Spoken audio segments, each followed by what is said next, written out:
முன்னாள் ஐபிஎஸ் அண்ணாமலை முன்வைக்கும் கரூர் வெப்பநிலை மற்றும் மைக்ரோ ஃபாரஸ்ட் பற்றிய பார்வை.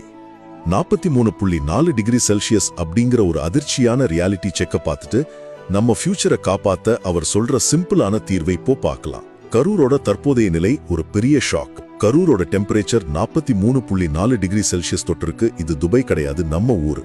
லாஜிக் படி ஒரு ஊரு கூலா இருக்க 32% ஃபாரஸ்ட் வேணும். ஆனா கரூர்ல இருக்கிறது ஜஸ்ட் 4% தான். அண்ணாமலை இதுக்கு சொல்ற பவர்ஃபுல் தீர்வு மைக்ரோ ஃபாரஸ்ட். பெரிய காடுகள் வரும்னு காக்காம தேக்கு, மஹோகனி, பலா, பாலாஜி லெமன் மாதிரி ஹீட்டை தாங்குற மரங்களை நடுங்க. இரும்பு கம்பிக்கு பதிலா மரங்களையே லைஃப் ஃபென்ஸா மாத்துங்க. ஃபைனலி நமக்கு தேவையானது ஒரு ரியல் சேஞ்ச். கிளைமேட் சேஞ்ச் பத்தி பேசுற ட்ரெண்டை விட்டுட்டு ஒரு பர்பஸோட மரம் நட்டாதான் உண்மையான இம்பாக்ட் உருவாகும். இந்த வாரம் ஒரே ஒரு மரம் நடுங்க. ஏன்னா நீங்க நடுற மரம் உங்க பேரை விட உங்க நிழலை அடுத்த தலைமுறைக்கு விட்டுட்டு போகும்.